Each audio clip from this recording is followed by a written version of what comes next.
Oh, wait, let me put out the link real quick. Oh, we're live. All right. We are live, and the New York Mets are rocking to the 2023 season with Brett Beatty. Brett Beatty at the hot corner. Let's fucking go. 2023 NL No, Rookie of the Year. baby. I'm calling it now. No, Clem, you buried the lead here. Welcome to the Shohei Otani show, because that's all this guarantees. This is the Otani party, baby. Welcome. Because now Steve Cohen has $300 extra million to play with, and there's only one guy he's going to give it to. So you know what?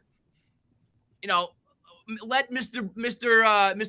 Glass with his broken ankle walk. All this does is ensure Otani at the break, if not somehow earlier, with knowing Steve Cohen. I have no doubt in my mind that this just means more money going to a bigger and better star. So yeah, it would have been nice. Sure, we would have loved it. Would have been great specifically for this year. But in the long run, if this thing was as bad as it apparently seems to be, with everybody being afraid of it, I'll gladly just shift that money over to Otani. And oh, by the way, before we randomly got him at 3:00 in the morning, everybody was happy with the offseason. Like everyone, I know, like, that's so funny. You become spoiled, and it's a good thing, and I like it. I like that we have this over-the-top World Series or bust. Even Steve Cohen said it himself, and I think everybody would agree that there's still like one more bat away. And so we thought we might have got it, but like, I mean, it would have been preposterous to have all that we got plus Correa. So, you know, let's not be complete assholes here and completely forget where we came from. It's still been a great offseason. And I do genuinely think you can't have it both ways, where Steve Cohen is so reckless with his money and bad for the game, but then also was cheaping out on Correa right now. If he wasn't willing to spend that money, this whole thing has confused me from the jump, because it doesn't make sense that you would ever be throwing around the numbers from $200 to $300 million if his ankle was even remotely in question. So it never made sense. But you can't be saying that, Steve Cohen and the Mets cheaped out. If 2 minutes ago you were saying that they were, spending like drunken sailors. So, to me, it's like there must have been something. I'm trusting the Mets this time. I actually trust their management now that it wasn't worth going the extra distance. Personally, I think I would have, because who fucking cares? But I don't know. There must have been enough of a reason why the Giants and the Astros. I'd rather be siding with the Giants and the Astros than the Twins. Put it that way. And this is still pending physical. Like, he could go to the Twins physical. Imagine. And I'm telling you, it's like opening the fucking X-rays for Carlos Correa is like seeing, it's like the signs, when Joaquin Phoenix's like, oh, like, and there must be it must look like a plane wreckage. Like, you look at that thing, there's like a plate, right? There's a metal plate. It must be like twisted and gnarly. There's arthritis everywhere. Absolutely. There's fucking fire. There's dead bodies in a guy's fucking X-ray of his ankle. How is that possible? I don't know. But Carlos Correa's ankle is like the Bermuda Triangle. It's the scariest place on earth. And if you see it, it's like the Pulp Fiction briefcase. You're gonna die in like 7 days, apparently, if you're gonna fucking. I don't get it, man. Like, he is a weird candidate. You'll have people, tell you that he's a bum and he's not a premier player and all that shit. Meanwhile, he's compiled, more WAR than anybody under 30 and has never had an ankle injury. If, over the next 6 years, Correa does what Correa does, puts up like 25, 28, 30 home runs and plays shortstop, and he doesn't get hurt, then the Twins win this deal. If there's a major injury, then, the Mets, Giants, and Astros can say, told you so. I personally, we're a win now team. I think I would have taken the chance that in the next 1, 2, 3 years, he was going to stay healthy, play well, and win a World Series while you had Verlander and Scherzer. Now, like I said, we just shift that over to Otani this year. No big deal, no problem. But I think I probably would have gone for it, especially like now that we see that's 200 over 6, like where the Mets. That was not the surprising part. It was that to me means that there was a breakdown to the point of like, well, then fuck you, right? We have a bit of a source off here. Bob Nightingale says our offer was 8-2-10. I'm hearing it was like 6-157 from Michael Marino. So yeah, I mean, like they're like, I don't know. It's just weird to go from 315 over 12 down to 200 over 6, like that. I'd rather have had him on 200 over 6 than the 12 315, whatever we were gonna give him. That's what I'm saying. Like it seems weird. It almost seems like, why not just offer people $1 billion and then restructure after? You know what I mean? Like, I'm going to sign you, and that means I just get like we had like this exclusive period with him where then the numbers can fluctuate from 157 up to 315. The whole thing makes no sense. And I know I also heard a lot of rumblings that there were deals in place that the players union didn't like, and I don't know if there's truth to that, but it would make sense that the players union wouldn't like initial deals being signed and then like a huge drop in money. So the whole thing seems to be, it was like fruit of the poisonous tree thing, where it's like, if we fucking let them do this one time, then this is just going to be a disclaimer on anybody who's ever had an injury at any point. Exactly. I could see them doing that and being like, kind of like the A-Rod thing, where he wanted to give money back to go to the Red Sox, and they were like, you can't do this to crash the market. Right. So to me, and that's the biggest thing for me, is that you want to talk about, is Correa the guy in terms of, 20 home runs? Is he this superstar worth the money? Yada, yada, yada.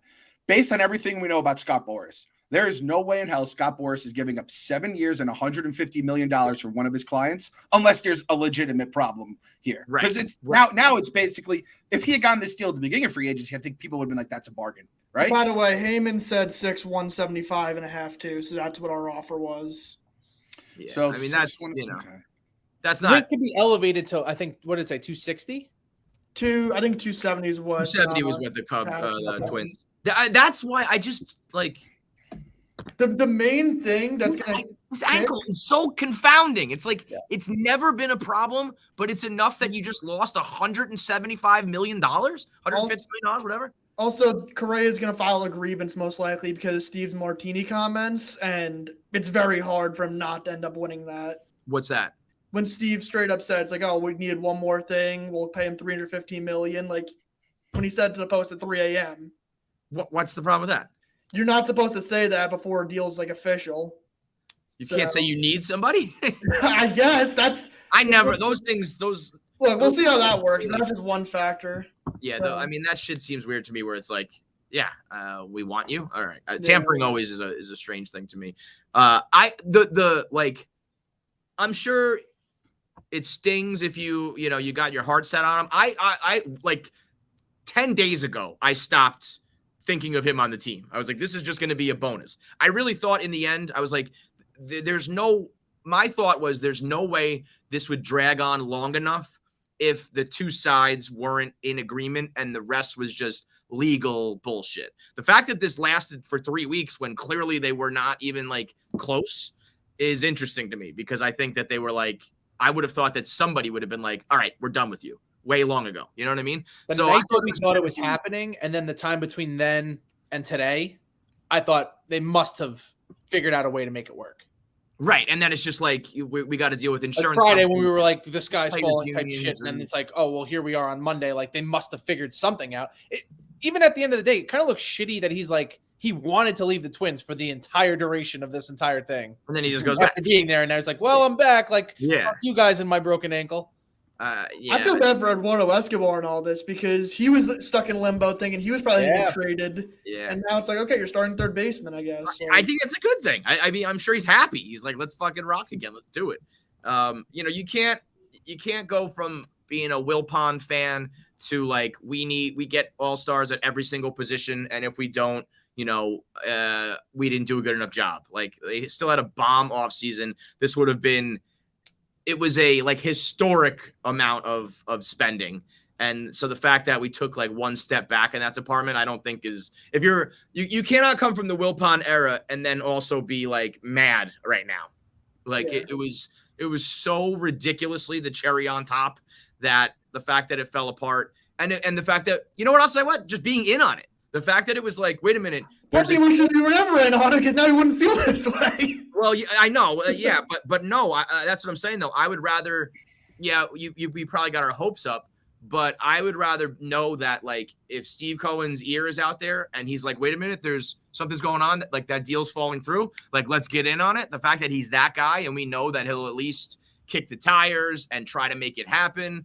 Like, it would have been nice as a fan to not get our hopes up, but the fact that our team was trying to make it work for the last month is a good thing. I think that, they're out there like grinding on every single deal possible when other owners are just like, fuck it, don't care. Also, where were the other teams in on this? That there was the Minnesota Twins that scooped up. You're talking about like the Dodgers weren't at 6,200, the Yankees. Very telling. Yeah. I think that's very telling. I think, You didn't want to deal with the physicals, but still, it's a pretty good contract. Like, yeah. I'm still kind of pissed we didn't offer that. But I feel like this ankle has got to be like about to explode or something. No? Like, if two teams had this issue, and the main reason why the Twins likely won't have a problem, when you're a team like the Minnesota Twins, it's hard for you to get actual talent, like stars that come your way. So you're going to be willing to be more lenient in these physicals. Totally. That's why I thought we would be a good team to take. I thought when your best asset is money, other teams can't take the risk because if you spend your big money on Correa and his ankle blows up, you're fucked for the next 5 years. Whereas the Mets and Cohen can eat that and absorb that. So I thought that's why the Mets were a good fit. But it must be like you're an idiot if you're signing this deal. You know what I mean? It must be absolutely crazy according to these doctors. It just, to me, I don't know. It's the one of the most unique. I've never seen another free agency. We've never seen like this again. So the fact that we were in on it and a major player, and we were not at the end of the day. We're, like I said, we're on the side of the Astros. We're on the side of the Giants and any other big spending teams that were nah, we're all set on that. That makes a lot more sense. And people saying we're coping, no shit. What else you want us to do? And the coping generation. The people just say coping for everything. Oh, yeah, well, man, congratulations to the Atlanta Braves, your biggest free agent signing with the Minnesota Twins signing an injured shortstop. Congrats. Yeah. I also, I'm done with sources. I'm done. I heard everything from everyone. I saw texts from front office, executives saying this is a done deal. From friends to coworkers to everybody has their own source, and it's just this is all, you're all fucking liars. You all don't know what you're talking about. Just wait until it's done. Yeah, and we said on the pod we were excited for Correa. We were stoked for Correa, but this wasn't the thing that the Mets. I think this would put him over the top, and that's the thing I'm interested in. Steve said he needed another bat. Is he going to now look for that other bat in another place? Otani party. Well, I've got to wait a few months. Maybe. Yeah, it would have to obviously be through a trade. It's not through free agency or something like that. But is this gonna? You trade him and you sign into a fat fucking extension that nobody else can match. I wish the Angels were entertaining trading him right now. Yeah, I'm not talking about Otani. Otani's coming as a free agent. Yeah. I think Otani's coming as a free agent. That's the other thing. Next free agency, it's Otani. That's the big fish, and then it's Machado if he opts out, and then it's really just nobody, no other hitters, just pitchers. And then you're go get one of those guys. I know. I'm saying that's what it is. Yeah, to me, that's not a bad thing that Otani and Machado are going to be the next guys up. Just got to wait a little bit longer. Yeah, I don't think this puts us in a terrible position though in the division where it comes to we're still going to be competitive. It's just we lose that lineup depth. And now you got Lindor awkwardly walking into the facility after he's got to side with his boy. He's on the phone with him, probably motherfucking everybody. And then he's walking in. He's yeah, we tried our best, right, Steve? What do you want me to do? I can't. I guess I wonder if sometimes when you sign with Boris, if it's you have to take the most money, it just seems weird to me that if you are boys with someone and you were ready to shift over to third base to play for a team, that there had to be a certain level of excitement and desire to play for the team to then just turn around and go back to the Twins for a few extra $1 million a year. But I wonder if that's part of the deal with Boris too, is you've got when you're putting your kids in New York gear and you're doing all that shit, it's and then you turn around, you're nope, never mind. We're going back to Minnesota for extra money. I wonder if that's the player or I wonder if that's Boris. That's two straight Boris clients where the ink is being dried on the contract and we're nah, fuck this. Yeah. And that worked out pretty well, right? I don't know what Kumar Rocker is going to turn into, but we got the pick. We got Parada, and I'm pretty fucking happy. There's going to be people that think this ruins the relationship with Boris. After Kumar, we signed Scherzer a few months later. It's not going to stop us from any young Boris clients in the future. That's just exaggeration. And this podcast is I think not as much. I think it's basically for Mets fans, right? Like that's what we always said. Like this is for the Mets fans. Mets fans, you guys are going to be hurting. You're going to be in your group texts with your Mets fans. You guys will be crying on each other's shoulders. You're going to hear all the shit from your Yankee fan friends and everyone else. But those LOL Mets that you're going to hear, they would have been saying the same thing if fucking Correa got hurt in the World Baseball Classic in a couple of weeks, and then he was out for he was a $300 million anchor on our salary. It's also not. This is not an LOL Mets thing. This is like we swooped in and saw an opportunity, and we signed him pending our approval. Like we'll sign you. We got to take a look first, and then we had our own guys who were prudent and were like, this is a bad idea. Where's the loss? This is us doing our due diligence for the first time in franchise history. We're finally oh, you know what? This doesn't look right to us. Maybe we shouldn't anchor ourselves, like you said, to a contract. And if you're a Giants fan today, you are like, thank fucking God we weren't the only ones. I would have been ready to jump. Giants are winners in this. Like if Correa goes off for 35 home runs this year, probably and the next couple of years he's super productive, then we have egg on our face. But right now, this was a classic situation, and we know how this works because we do it ourselves, where you play both sides of it. If the Mets sign Correa to $300 million, it's, oh my God, you guys just spent, over $250 million on a broken ankle. What are you guys doing? I can't wait to see when he's injured like DeGrom and all your other stars. And if he leaves, it's, you guys are cheap and you lost out. But this is not it's not like we lost a guy we already had. This is not taking away production from the team that we already had on the field. He was never a Met. He was never a Met. Can I make a confession to you guys? There was the biggest reason I wanted Carlos Correa. The Puerto Ricans. Well, the Puerto Rican thing would have been awesome because again, when Lindor's there on the dugout, you had the flag waving. Puerto Rican parties would have been amazing. Would have been amazing. And with Edwin, Nito, but the real reason we would have been the World Series favorites, I heard, if they had signed Correa. And that just would have looked so nice in the Barstool Sports. Never seen right that at the before. top. Yep, never felt that. Right. Because have we ever been the World Series favorites in our lives? Like 06 came out of nowhere. Maybe the 80s, but that doesn't count. In our cognizant lives, I don't think at all. 15 came out of nowhere. 07, maybe they were the preseason favorites off of 06. I don't think they were ever they were probably up there in 07, but I don't think they were the favorites. Yeah. Because that's still big Yankee years and all that kind of shit, right? Yep. So, I mean, yeah, that would have been fun. That would have been nice seeing us right now. Hey, but I don't know. I mean, so there's nobody really left, right? It's not like you can go fill in that type of hole right now. So that's why you just turn your attention to the trade deadline. And unless you make it a trade that no one's talking about right now, which would be awesome if you cook something up that is pretty creative and came out of nowhere, fine. But again, you can't. I've been saying this. A lot of people are talking about Mets fans spent their whole lives part of the Yankees, and now you are the Yankees. And I keep telling people the big difference is that the Mets are still doing it in such a way where they're not mortgaging the future. The Yankees were truly, genuinely just throw all your money, trade all your prospects, play fucking, move players around the field like it's, fantasy baseball and here he is. Watch out. And and for the go ahead, do your thing, Frank. This is a disaster. I just have nightmares of Darren Ruff. And I know he's your favorite player, Clem. I mean, Darren Ruff is the worst player in baseball. Why are you talking about Darren Ruff? It's his shtick. It's the lamest shtick in the world. It makes no sense, though. It's like if you were saying Eduardo Escobar or something, I'd be fine. But why is Darren Ruff? Escobar's not good either. Darren Ruff's going to play center field, Kevin. He talks nonsense. Yeah, I'm talking to my 4-year-old son right now. This is my son. It's like talking to a little child, and it's a played-out shtick. They won 101 games, and the Dolphins are in the playoffs. Frank, you had your chance to come in here and do a good video, and you bombed it. Go away. Go now. You missed. You missed your chance. That's it. You missed your chance. Sorry. No, you continue to use this Darren Ruff thing over me.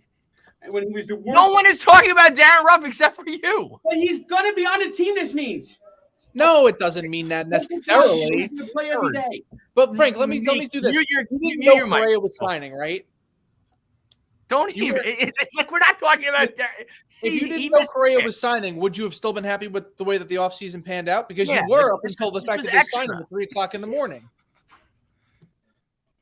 This is just that's always teasing, never pleasing. All right, no, that's it. Like that's what's crazy. You cannot be a lifelong Mets fan and come from the era that we just came out of and say that this is teasing and not pleasing. Shut the fuck up, Frank. Shut the fuck up. I love that he's just let him go. Unmuted. Yeah, he's unmuted. Yeah, just let him go.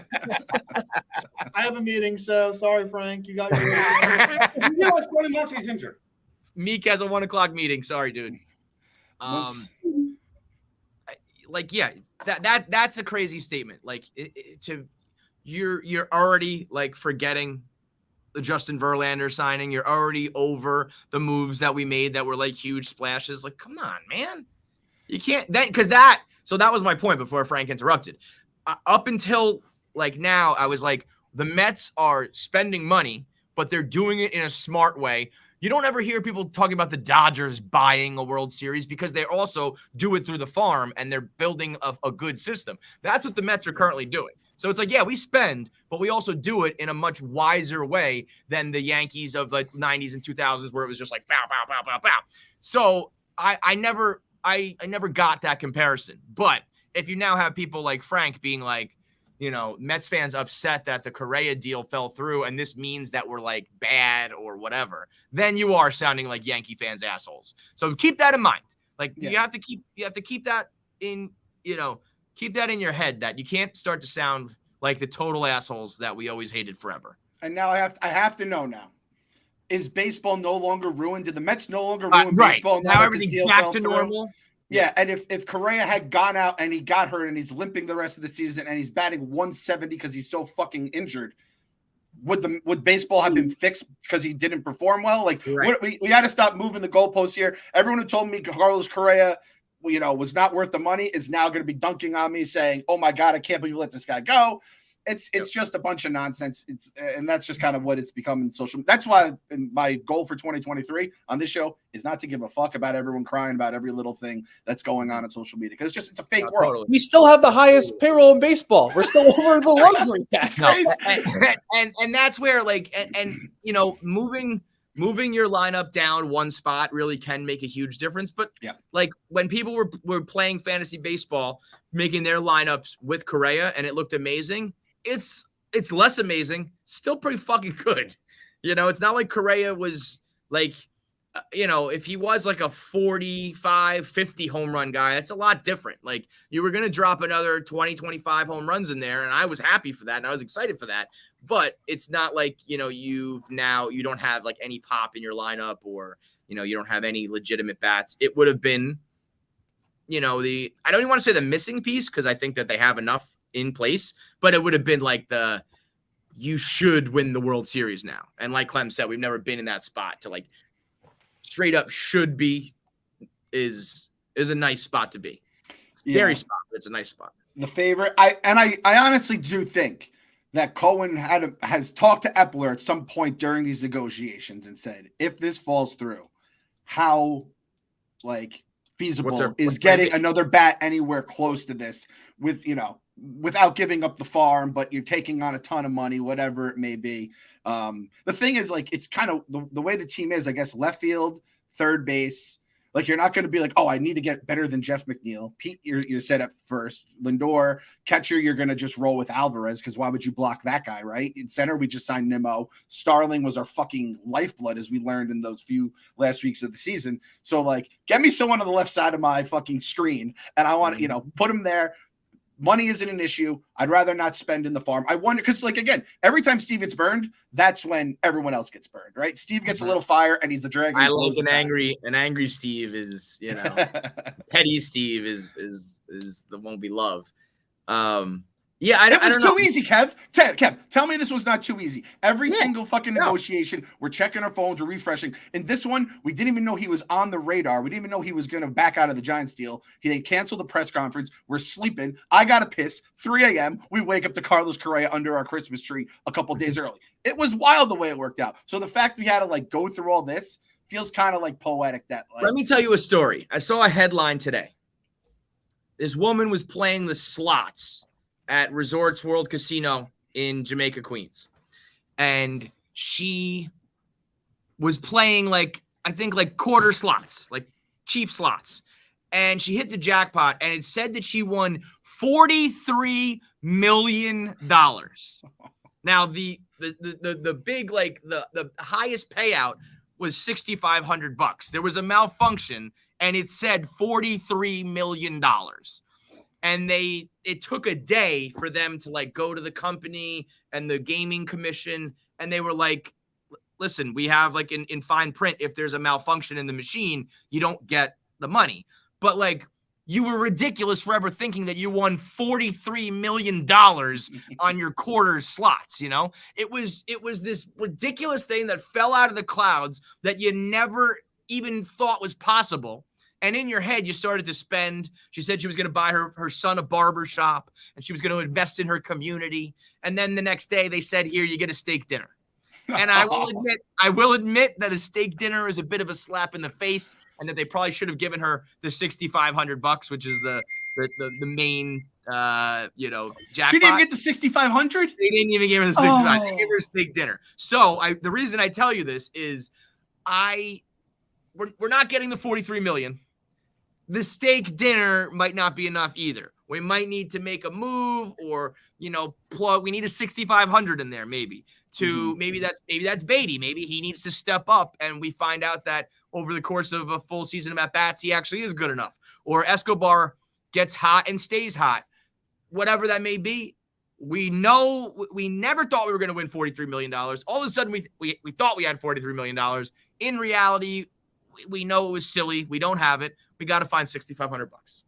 That's my parable. That's my fable for today. And to be clear, I want this to be clear. This is the God's honest way I feel. I have no hate in my heart towards Carlos Correa. I think he wanted to come here. His fucking ankle didn't allow him to. And I will always thank him for keeping the Yankees out of the fucking World Series that year. He pissed off so many goddamn people. I have nothing but love in my heart for all those Astros. I really would have loved him too, though, because I love that. Like, I do, where a lot of people tend to turn on him and say he's a cheater or he's not that great, I go the other way. I'm like, I think he's very good. I think he's very clutch, and I love that he killed the Yankees and that he was like a badass. So I was going to love him as like a person as well. I was really going to enjoy that, but I don't know.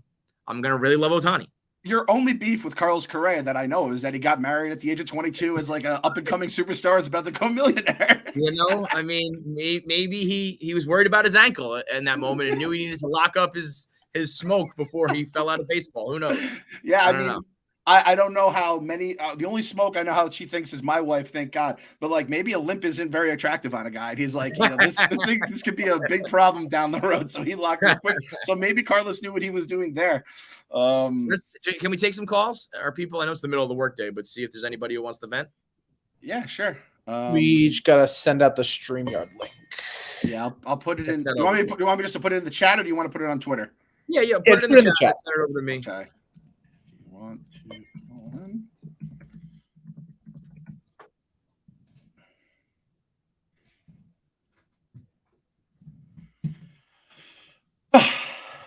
I'm just honestly happy it's over at this point. I would have loved if he had come here. While we wait for a call, little kangaroo court. Little Birdie's told me that a member of the We Gotta Believe team already knew this last night and didn't tell us. Thoughts? I think you can deduce who we're talking about here. It's not me. I don't get these people. It happens with Jared and Meek and other guys on Mets Twitter and people who slide in DMs and tell me, what is the point of having a source and getting information if you do nothing with it? And like I understand you want to be professional. First of all, I don't get that. We're Barstool. We're not journalists. If we had this scoop, it would have been huge for us. Second of all, you don't want to burn the bridge. Fine. I think this was the time to burn the bridge. Like, if I had one of these sources, I would be like, am I going to burn the bridge on like the announcement that, David Robertson's coming here? No, I'm not. But the Carlos Correa thing that's been looming for 3 weeks, I'll burn that bridge and have this scoop and get these followers and all that shit. You'll come and jump off the bridge as you're burning it. Absolutely. Exactly. So that is how I would think on this matter. But let's say you want to keep the source. That's fine. You let us know, and we can do creative things with it where it doesn't look like you told us and you're going to lose your source. We can do things that, we can make content around that without you losing your source. You can't be on the squad and keeping things from, the captains of the team. That's we're gonna have to have an internal. We also could have recorded this yesterday and just sent it right out. We would have just jumped everybody on it. Yeah. We're trying to grow the show here, God damn it. That's an interesting thing. And I almost prefer to hear the bad news before then. The good news is sweet and it's awesome. The bad news is like we heard about Jake a second before it went live, and then it was like, thank God, like that would have it didn't gut me as much hearing it from Hassan's Twitter. What's happening, like to just stay off Twitter, or you're not going to be like, oh fuck, when you see it. Like just having that 1 minute of like knowledge ahead of time just helps you cope, as the kids say. Let me just rant on cope for a second. If you're young, culture. If you're young and that's your slang, fine, that's how it works. If you're like my age and you grew up with other slang and then you see people say cope and you just start saying cope all the time, or the common L and common W, like how big of a fucking loser do you have to be to just like change your whole style and your dialect and everything you say just because like 15-year-olds say cope all the time now? I hate cope. When people use Riz unironically. The worst part about hating cope is everyone just hits you with cope. It's like getting upset about the Jordan crying meme. They just hit you with the Jordan crying meme. So I get mad about cope and they just tell me cope, and we go in a circle. But fuck cope. It was funny when Dave knew Riz and all the other young kids who were saying it didn't. I think that was a win for the olds there. I was happy to see that. We got three guys. In here so far. We're gonna start with Billy. How we doing, Billy boy? Got the Mets hat on, ready to rock. Hey. Let's go, hey guys. Sorry, I'm in the middle of working right now too. How you feeling? You know what? It is what it is. When like my friend woke me up at 3 a.m. when the fucking Correa news first broke. Mm-hmm. I was like sleeping. I was like, see his name come on the phone. I'm like, what the hell is going on? Why is he calling me at 3 a.m.? Yeah. I was hyped about it, obviously. How can you not be?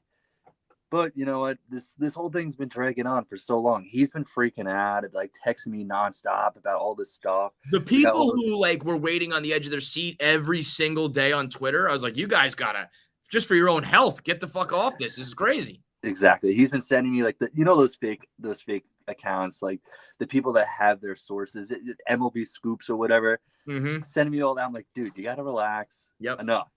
So part of me is like annoyed that they didn't give him that Twins deal, the 6 years, whatever, 210. But you know what? I trust Cohen. He's everything he's done so far, I can't complain about. So it is what it is. I'm happy with it.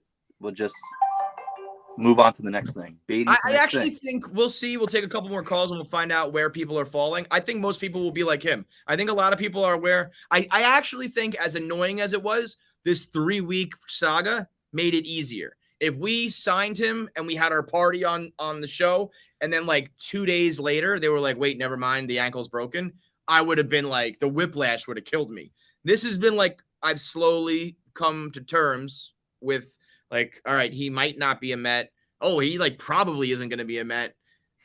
Like now, just like let it happen, see where the chips may fall. Like that's been a lot easier of a way to, it's like it's like Seinfeld talking about breaking up. It's like knocking over a soda machine. You don't do it in one thing. You got to push it and rock it. And that's kind of what happened to us until it fell down. I think it was a lot easier to deal with.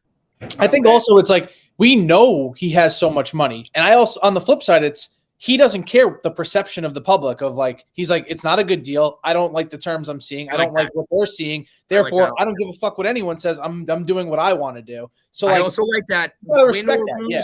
Like we ended up I guess losing him, but nobody knew. There was no leaks. Like, once again, we're very tight, and like Correa wasn't saying anything. We weren't saying anything, at least as far as I know. Like, a lot of it was just these sources that a lot of them ended up being wrong. So I feel like, to have like a 3-week saga and nobody got any information, none of the big guys knew until it was official. Like, they keep their shit tight and they don't get persuaded by it. It's like it was just like, we're going to do the deal that we think is best. We don't like it, we're gone. And that is the biggest win of all, I think, for the Mets here, is that we're not getting those leaks. And as someone that the Giants, where you would know their pick 3 weeks ahead of time, and then teams would just jump up, trade one spot ahead of us. Devontae Smith was supposed to be a Giant. The Leonard Floyd was supposed to be a Giant, and every fucking team would just jump ahead of us. And the Mets, you knew exactly what was going on in their front office based on what Martino would say sometimes, because he was like Wilpon's lapdog. Michael Marino here wrote, part of the Mets offer, it was 6/157.5 is what he's reporting, the Mets offer, and Correa would have to take an annual physical every single year. So I feel like I don't blame. I would not take that either. I'd be like, I think I'm just gonna go somewhere else then. Thanks. And that's I don't even want to take my physical. I can't imagine if I have millions and millions of dollars on the line with a bum ankle. I would agree to that. Like, almost being like I'll do that, but the only reason you can like void this is if it's my ankle. Because I'm not, what if I fucking hurt my neck? What if I hurt my arm? Like, every year I'm subject to losing. That's essentially not having a guaranteed contract then. I feel like it probably would have been ankle specific, but yeah, nonetheless, it's like the less you have to see doctors, the better. I keep coming back to, though, is that it's 26 a year at 157. Like, it's just not going to be that much. I know people think that that's a big number. Yeah. Like, if this was an Aaron Judge contract, if Aaron Judge goes back out there and gets like hurt like he used to, and it's $40 million on the books, like, that's a problem. 26 is gonna age pretty gracefully, I think. But Jalen Brunson's contract looks like a deal like 3 months after he signed it. Basically. Yes, right, exactly that. Next up is Taylor. What's going on, Taylor? What's going on, fellas? What's going on? How we feeling? You know what? I'm not a Mets Yankee fan, so fuck off. No, hold on. I'm coming in peace. I do enjoy the show because I want to get a perspective on Mets fans like yourselves. But I think it's a rare W, fellas. I really do. I think it's a rare W. And I'm talking with Met fans and my friends that are Met fans, and they're like kind of in the same boat as you guys. They're like, yeah, we're kind of pissed. But at the end of the day, we have Uncle Stevie. And Uncle Stevie is, I can tell you this right now. I can tell you that Uncle Stevie isn't happy that he caught an L in his book. He's probably fucking pissed. Do you think that he thinks it's an L? Yeah, because it's almost look, the guy's the richest man in the world, and it's kind of like he kind of got embarrassed a little bit that he couldn't get his guy. But he's to spend every single fucking dollar on Otani. Yeah. He doesn't care if he goes bankrupt. He wants to prove everybody that he's going to get his boy next year. Yeah. Now the Angels, do they have money left over? Sure, maybe they can get him, but I don't know. I don't think so. I don't think so either. Gone, and I think there's only a short list of teams that will be on there. And I don't think Cohen. It's very weird. On the one hand, I think he likes the game aspect. I think he gets a little emotional. But I don't think it ever compromises like his business acumen. Like, if he did, I think he would have just said, "Give him the $300 million, and who fucking cares?" There was enough like logic to be like, "This guy's injured. We're not going to do a bad deal," and that's not an L. That's not a fucking L. Like, I guess, like I said, if Correa turns out to be healthy and awesome, then it's an L. But right now, you sign pending a physical, and the physical. It's not like you guys didn't have someone at third base already, because then it'll be a real L. Like if you had nobody there. That's where we have somebody, but it's not somebody. You have Beatty. You have who could potentially be somebody. You got Escobar, who's had very good experience before. He had an off year last year, kind of ended the year on a better note. But I was talking to my friends that are in the media that cover the Mets. They were like, I was talking to somebody last night because everyone saw that report from that it was like, oh, he's gonna be a Met soon. And I texted my friend that, and he's like, I'm not hearing that. I've never heard that before. It's crazy. And I'm just like, oh fuck, what is he gonna go back to the Twins? I was talking to someone on the phone last night, and then it fucking happens. I mean, you also have to remember, as Mets fans, we were pumped for Alvarez and Beatty. And then Beatty came up and like he hit a home run right away and we all like sucked his dick. And then he struggled a little bit. But like, remember that Beatty was one of, top 20 prospects that we were like gassed up for. And then you switch over to Correa. I don't know if this is good or bad for Beatty. Because on the one hand, people are like, ugh, now we have like Beatty. But then it's also like the bar is now so low at third base because we're like, oh, we were going to have a third baseman. Now we don't have one. What if he just steps up and plays like a top prospect who, transitions to the league well? Then it's like found money again and it's cheap. And, could Beatty, I don't know enough about Beatty. Can Beatty give you 20 home runs? Is he like a bat like that? Because if he goes and matches Correa's production at a lower level, lower contract, then who fucking cares? I think he could. Left-handed bat. I think it's not, a young, talented third baseman out of your Mets system. You haven't had one like that since David Wright, so it'd be nice to have that. But you also have Machado. You could have him in a year because if he opts out. But he has like $30 million for the next 5 years in his pocket coming. But I don't know why he would. I feel like it's more Otani than Machado. I feel like the Padres are like in a good spot. Machado was kind of the beginning of that. Like he's almost like the core of that. Otani wants to leave, is gonna leave. They're gonna move him. I think they have, right? Like there's no way they just let him walk and don't get anything for him. So I think that would be more of like the target.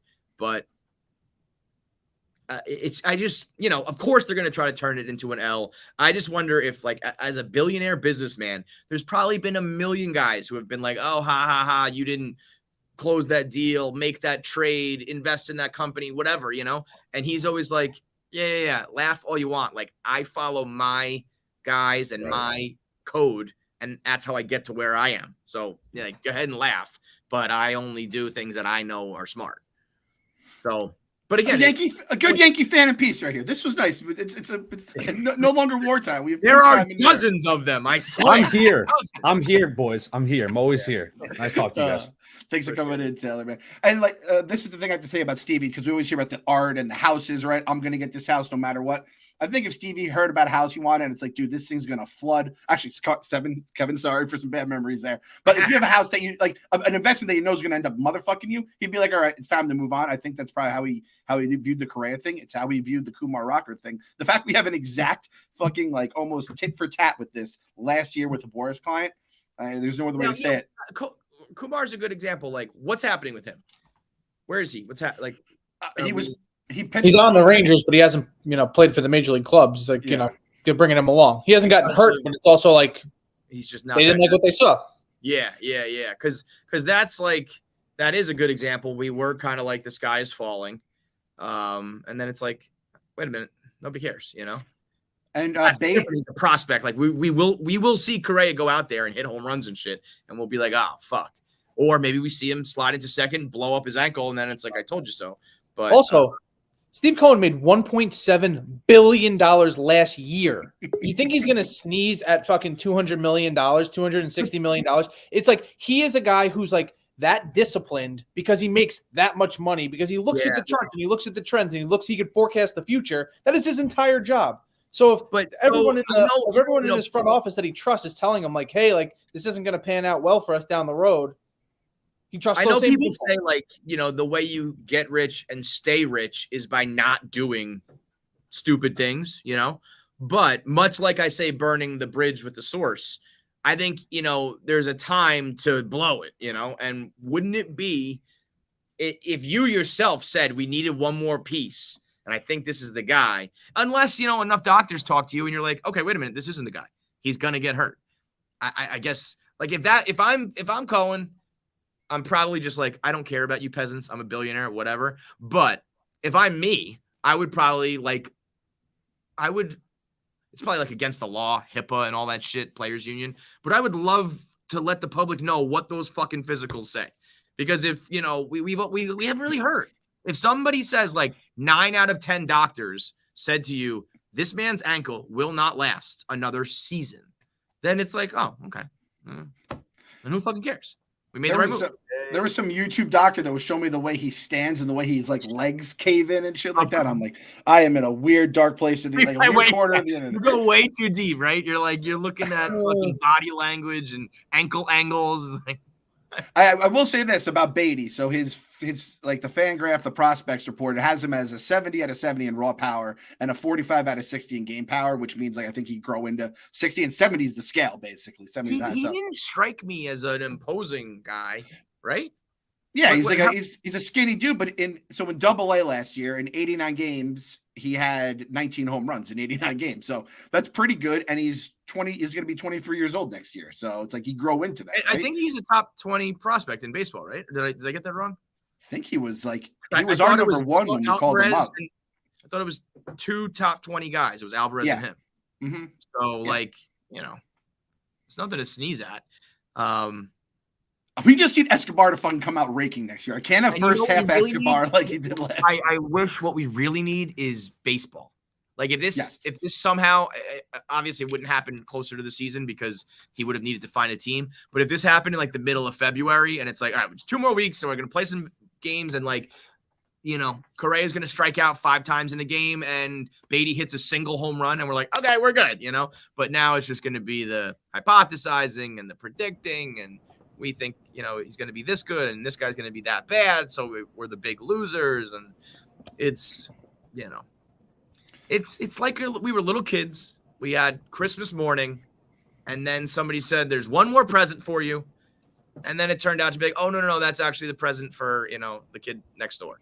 And you're like, oh, I wanted that. But you turn back to your fucking mountain of presents. Yep. We got the Power Wheels. Turns out the Power Wheels battery doesn't charge. It doesn't hold the charge. Which trust me, I fucking know that as a dad, how those fucking things suck. And you just gave it to the poor kid down the street. You're like, in Minnesota. You guys are, hey, you know what? They're going to love that fucking Power Wheels in Minnesota. Yes. That thing's going to be great there. I have like a fucking rivalry with this goddamn. I have the Giants playing the Vikings on Sunday. They just drew first blood on me with Correa. Yeah. So I got some fucked up shit with Minnesota. But you know what? It's like the old Mets. It's like we would have loved that Power Wheels 5 years ago. Correa would be limping in to his press conference and be like, he's going to be fine. He's going to be great at third base. Everything's going to be all right. I do, it does. I was in that mindset of we re-signed or backfilled. So we're kind of like the same team. Correa was like the additional, you know what I mean? And of course, Nimmo could be better and Pete could be better. Lindor, everybody could go out and have better years. You could also have people regress. But it was like we filled DeGrom with Verlander. We retained Nimmo. I guess we upgraded the bullpen a little bit. Who knows? We'll see. We retained Diaz. We're the same team, but Correa was going to be the new addition. So that's the 101 dream to the 107, 8, 9 dream, right? Is a guy like Correa, hypothetically, in terms of wins. Jason, you're up, buddy. How we doing, pal? Good, guys. Thank you for having me on. I appreciate it. How you feeling? I'm 30 years old. I've been a lifelong Met fan. I feel like today was a win. I feel like it showed us that Steve is going to spend his money intelligently. And when Steve feels that he didn't get what he want, like Steven Matz last year, what did he go out and do? He went out and signed free agents. Mm-hmm. If he feels that he was scorned by Correa and Boris this time, I think he's going to go out and sign people. More importantly, this frees up money for us to go get Otani, whether it's at the trade deadline this year or it's in free agency next year. I think overall this is a very good thing for the Mets. We still have Beatty. I don't disagree with anything you're saying, and I'm with you. I don't think we can, as Mets fans, I don't think we can characterize this as a win. I get what you mean, that it signals that our ownership is smart and we're not just ruining baseball by spending and we're not just like, here's the money, whatever. But we were going to have an all-star, maybe potentially one day like Hall of Fame player upgrade our lineup, and now we don't. So there is a loss in that regard.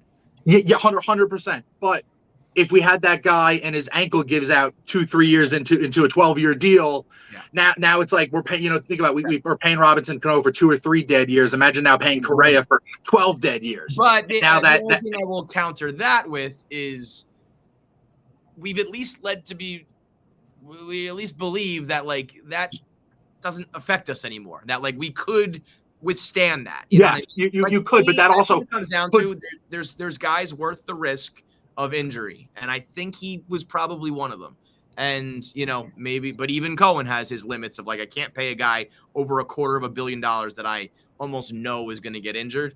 But yeah, you can't really judge this until it plays out. We'll know in 12 years. Right. Right. We're not rooting for his downfall, but when it happens, it's like, well, there you go. Because guess what? We had a Hall of Fame third baseman playing third base, but only thing is he never played third base. Justin Turner ended up with better numbers than David Wright at the end of the day.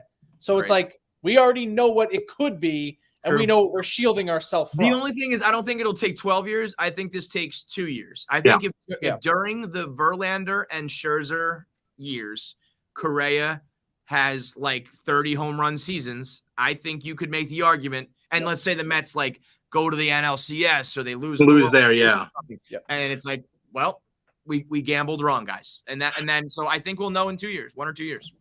Yeah, I agree with side is if the Mets go and win, nobody fucking cares, So well, that's the thing is we have this Scherzer Verlander window, and I think we need to do everything we can to win within this window. But at the same time, like I said, I do think it's a win because we didn't spend the money improperly. I think Steve will reallocate those funds, whether it's going to be on Otani or making a big trade for someone that nobody sees coming. I don't know. Maybe they make a trade for Devers, even though the Red Sox locked them up. Maybe they offer Beatty and Vientos and other prospects and other stuff. I'm just saying, like, I'm using it as a hypothetical. Like, maybe he does something completely out of left field that we've never seen before. Or maybe Escobar rakes this year. We move Beatty to left. He also rakes this year. And that combined WAR surpasses what Correa would have been this year. So maybe there's the win there. I'll say whatever he does do, if it was me and I'm at the press conference introducing Otani, or we're at the All-Star game with Beatty or whatever it is, I would say exactly what you said. I'd be like, well, we are now signing Otani because of what happened with Correa. Because I would push that out there on the fan base, like we did this because of that. Whether or not it's true, I don't care. Let that be the story that fans jump onto, because it's like, yeah, it was a blessing in disguise. Because if you go get someone like Otani, control the narrative like that, absolutely. Steve will drive the narrative to push he and the Mets forward and to make us look like the smarter, better, superior party within this transaction. So I think Steve will do whatever it takes, including pushing that narrative, spending money, making trades, getting other free agents, whatever the case may be, to make the Mets a winner. It also helps he's going to Minnesota. No one is checking the stat lines. They're just going to pull up Baseball Reference at the end of the year and go, well, that was a winner. Well, that was a loss. And that's it. The fact that the two guys we were tied to who left are in Texas and Minnesota, those are usually things that the Mets lose. They stay within the division, or they go to like a rival or whatever. And it's like, we probably won't even be, that's where I thought Jake was going to go. I thought Jake was going to be a Brave. Right. I thought that would have been old Mets. That's what would have happened, right? This is but he's going to be irrelevant in Texas. They're going to win 80 games this year, not make the playoffs. Who cares? I hope Jake wins another Cy Young on an irrelevant baseball team that nobody ever hears of. I hope Correa wins the AL home run leader and they don't make it out of the wild card round. Like who cares? They're not going to be playing relevant baseball. You want to play relevant baseball, you come and play for the Mets. We're a team that's winning. We have an owner who's paying two guys that are near 40, almost $500 million. Like, it doesn't matter because he just wants to win. And as a Met fan who I've never seen a World Series win, that's all I want. I was just on the phone with my friends and they're like, what would you give up for a Mets World Series? I said, literally anything. Anything. If Jesus calls me and says, give up your left leg, I go, do you also want the right if we can go back to back? Like, I don't care. It doesn't matter. I just want to win. Steve feels the same way, but I think spending with the restraint will help us in the long run, because we don't just want to win this year, next year. We want to win for the next 5-10 years. You gotta believe. Hell yeah. Oh, you gotta believe. Let's go. You gotta believe. Great shit, man. So I want to say, I asked because our guy John Cohen slid in here at the last minute as one of the sources in the in the Twitter sphere. So I asked him to come on the show. He's busy right now, but I said, do you want to release a statement? And he said, I took what I was told along with speaking with other people who heard the same, and it ended up not working out. I'm sure details will trickle out as to why. I'm just gonna wear the L and grill up a fat steak for dinner. I'm not apologizing for shit. Fuck you guys. I added that last part, but yeah, I mean that's how this shit goes for anybody who had a source or got duped by a source or were told by a guy. And in the end, like you said, man, it's all about just fucking doing the right thing to like get you, to be set for long term, not just short term. But man, wouldn't it have been nice to win a ring in the next couple of years with Carlos Correa? Fuck. It would be amazing. But what if we win a ring without him? What if we win? Hope, yeah. That's all well, we can obviously, hope, then that's all we're getting. The most beautiful thing is to make this all a moot point and do it with the guys that we got. So it is nice too, by the way, to have a little bit of like, let's get behind Beatty. And what if he is like the next wonder kid that kind of came out of nowhere, and we get David Wright vibes from him, and it's fun to like, it's a surprise rather than like if Carlos Correa plays like Carlos Correa, then he's Carlos Correa. You know what I mean, dog? Whereas like Beatty might we are betting Brett Beatty Rookie of the Year, Kevin. That is the 10. That's the new 96ers. We are getting it. We'll get the shirt involved. We'll do whatever we can. Brett Beatty Rookie of the Year. I don't know when the odds are coming out. That is going to be the first bet I place on the Barstool Sportsbook for this next baseball season. I love that. I'll be placing some sort of bet that he will be traded for Otani, but that's okay too. Maybe shout out Jason. Shout out Jason. That was a good. That was amazing. That lifted the spirits. And we got Ethan now with a good pooch right here. How we doing, Dr. Evil here, stroking he's been consoling me this morning. This and my Gary Cohen bobblehead. I've been cradling them both. Are you hurting? You're upset about it? You know what? I made out a list of pros and cons because work is very slow today. Pros. I think this proves that Steve Cohen is not surrounded just by yes men. I think a doctor got a hold of him and was like, Correa's ankle is going to be tapioca pudding in 3 years, so you cannot waste hundreds of millions of dollars on this guy. Like you said, KFC, this is the bad part is it's going to take 2-3 years to figure out that this was ultimately a good move. Yeah. One of the cons, I think, is that every time Correa hits a single this year, Frank's going to make a TikTok about it. And not just Frank, there's going to be a whole contingent of fans that are, I told you so.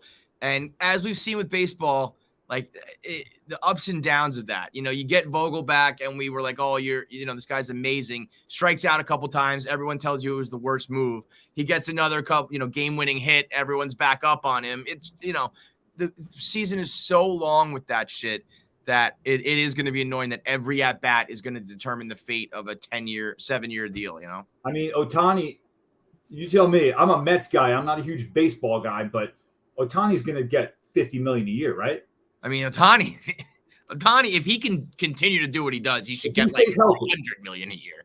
But yeah, I mean, that number is going to have to be huge. I don't get it, but again, I think this is trust the process, trust Uncle Stevie, and we'll go from there in terms of what he's willing to spend. I think someone got in his ear and just gave him really good advice that this guy's just not going to work out long term. He went from a 12-year deal to a 6-year deal, that should tell you everything you need to know. So 100%. I appreciate the time, boys. Thank you. You got it, man. Yeah, I mean, looking in the numbers, it's exactly half, right? It went from 12 to 6. It went from 315 to 157.5, which is right. It's like they cut it exactly in half. That's got to be. You know what I bet? I bet he had like a doctor or a team or one guy that he trusted and said like, tell me medically, yes or no. And it was a no. And then he had to decide whether that jives with his, Bobby Axelrod persona. Like, was he going to say, thanks for the input and fuck it? Or thanks for the input, I'm going to ride with you. And it sounds like he rode with the medicine, rode with the doctors. It was 3 straight steps down. And we knew that going into making the deal with him. We're like, the Giants just saw something. Right. We're going to get him for a little bit cheaper. And then we saw it and they were like, oh, that's why they walked away. And it's at the end of the day, he's paying Boris to get him the best deal. So you can't fault him for it, even though I fucking hate him. But at the end of the day, it's like, it's a business. And if his ankle is hanging on by a thread, this is going to be retirement money. That's kind of what it comes down to. I've said this over and over. I keep repeating myself, but something doesn't add up. It's just like, if your ankle was this injured, we'd only be talking about like a 2-year deal, not a 7-year deal. We'd be talking about like 60 to 80 million, not fucking 200 to 300 million. Here's the thing: if you're like getting buyer's remorse of the Giants, and you're pulling like a Kaiser Soze, like slumping down the street, and then walking normal to sign with the Mets, that's one thing. No one's doing that to then go to Minnesota for half the price. Right? But it doesn't make sense that the Giants had the press conference ready. That's what's weird.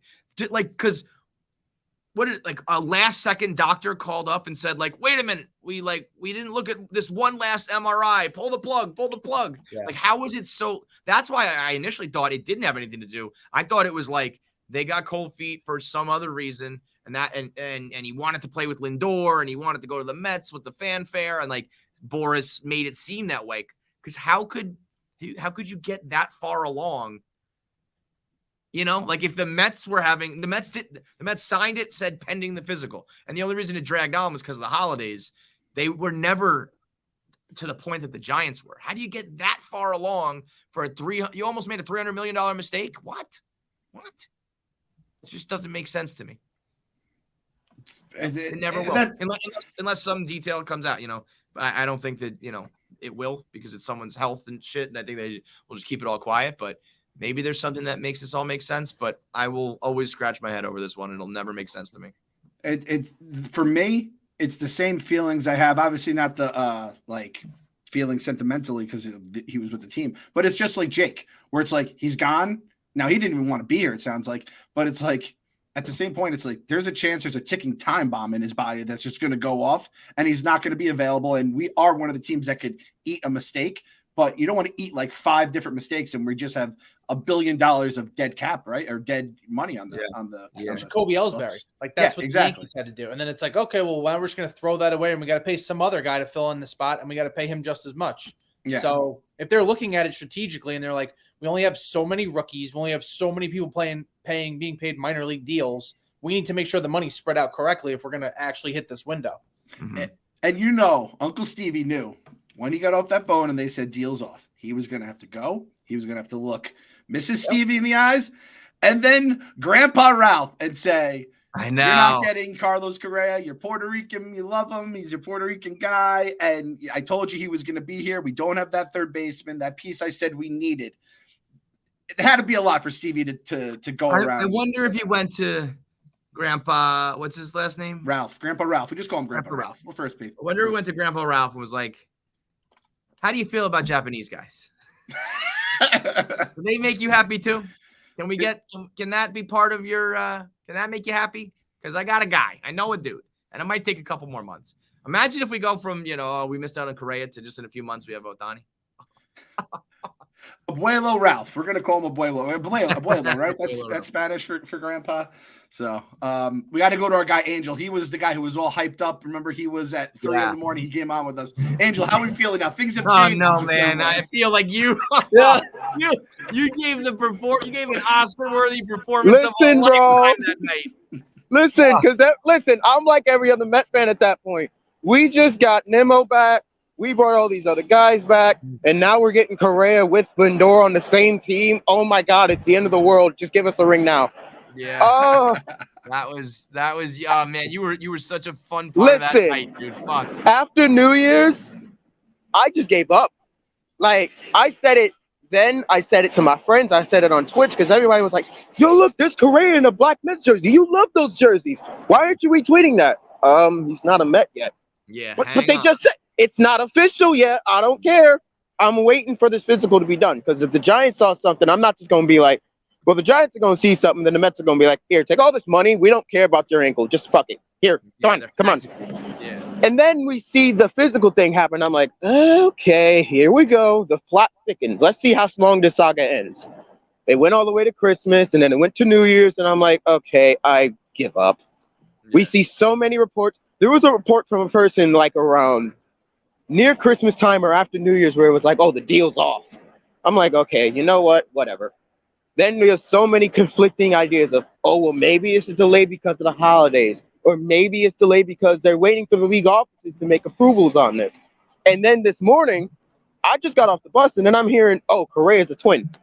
You mean to tell me you signed 31 years worth of contracts for almost over $800 million to leave Minnesota, and then you're coming back. That to me is like the weirdest part of it all, where it's like, okay, like welcome back. And like his teammates are like, I don't know how. Carlos, would you like a no trade clause? No, I'd like a yes trade clause. If I say you trade me, you have to trade me immediately from Minnesota to another team.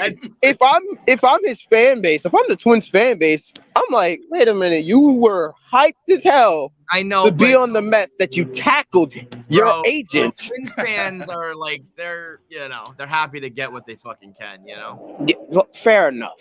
But I'm looking at this whole thing go down, and I'm like, okay.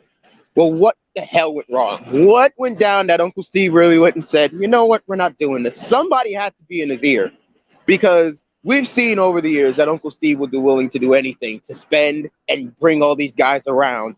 And he's also willing. That's what we learned. I think we've learned a lot that he won't do anything. He won't sign somebody broken. And the one thing, I'm pretty sure that the cops going after Boris right now because he literally lies to everybody. Correa just slipped on some ice. He's fucking cooked. But I'm thinking about this whole thing, and I'm just like, okay, somebody had to tell Cohen, okay, look, Correa's good, he's great, but in a few years his ankle's gonna be cooked.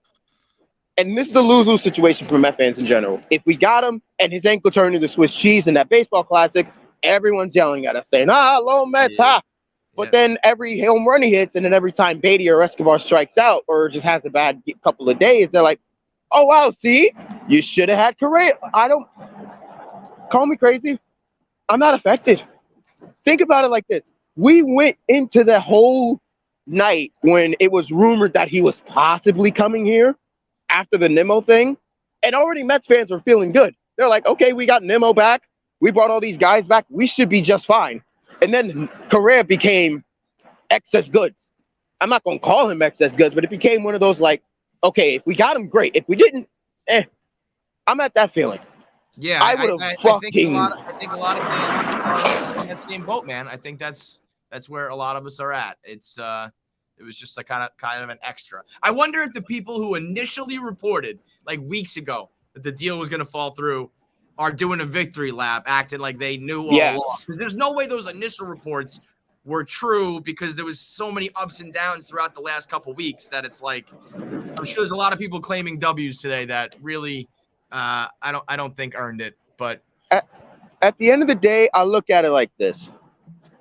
Would I have loved to have Correa on this team? Absolutely. Team Puerto Rico would have been a meat. That would have been probably one of the best infields in the world. But we still have Escobar. We still have Beatty. I'm still going to trust my boys no matter what. I'm still going to trust that this front office is going to do something. Guess what? We went from Correa watch to Otani watch, y'all. So watch out. We're getting Otani. Right there. We're either going to back up the Brinks truck for the Otani, or we're just giving him all the prospects at this point. Amen. And also, think about it like this. Would he have been a great addition to our offense? Absolutely. But would you have wanted Correa while losing Nimmo? Would you have wanted Correa, but then at the same point you lost Nimmo and Diaz? Like, to me, those two were the most important guys to bring back and to bring in. If we lost Diaz after the year he had and we had to go find another closer, oh my God. With the amount of games Diaz won for us last year, Lord have mercy. That's the thing about Correa. We didn't lose. It's like losing found money. Like we had it for a minute and it would have been nice, but it's not like we lost a guy that, was the reason why we won 101 games last year. Exactly. We didn't lose Nimmo. We didn't lose Diaz. We still got the core together. So at the end of the day, all I'm going to say is this. Twins, have your fun. Giants, we're sorry. We shouldn't have not doubted y'all. But don't think this changes our perspective on the season. We're still winning the championship. I don't care. Goddamn right, Angel. That's why I love this guy. That's why I love this guy. He's giving us traffic and weather together in the streets right now. John Heyman says the Twins are already okay with the ankle situation. It was pre-approved. I mean, they've already looked, right? Like they've already seen everything, and I think they're like the Twins. So like, we'll take our time. All right, let's end on this. Place your bets. Let's say 2 years. We gotta throw Ahmad in real quick. We gotta throw Ahmad in real quick. How we doing, baby? How you guys doing? So I feel like I know everyone's saying that this might be a win-win, but I know it hurts. I feel like we could have had a legendary infield, but I know.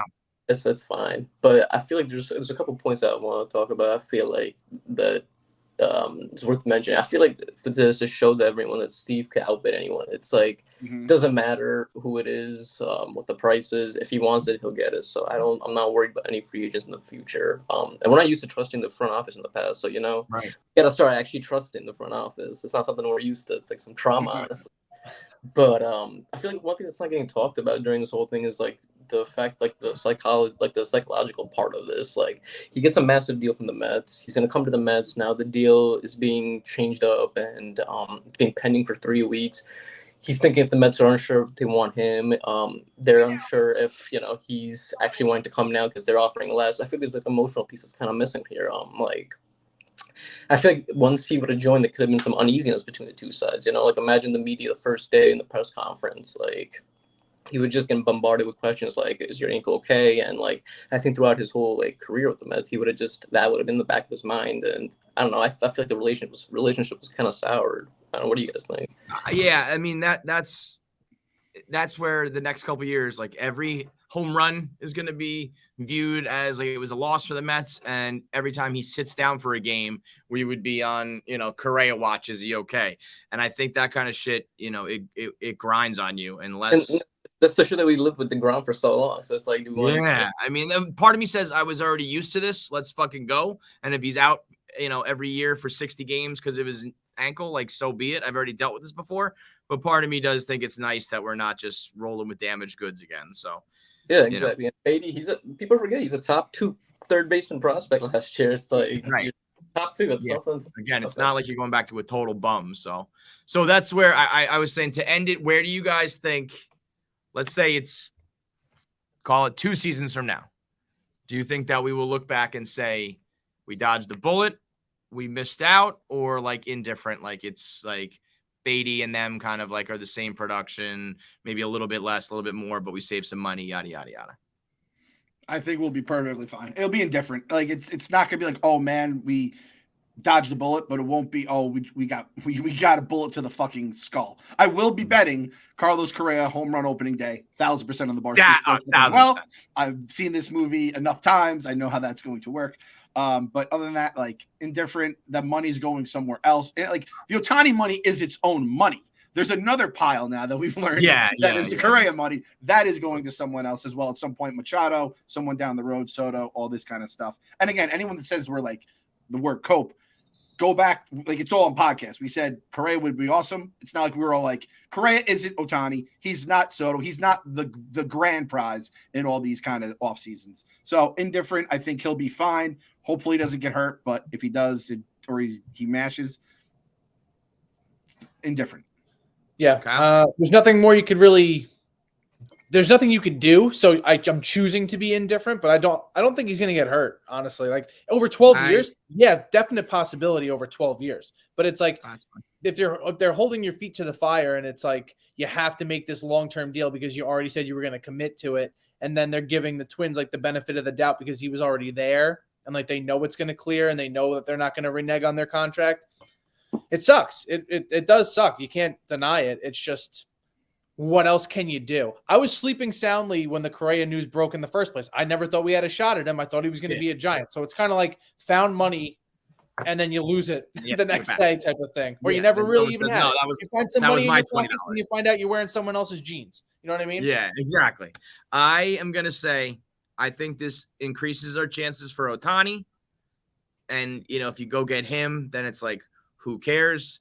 But in a vacuum, I think,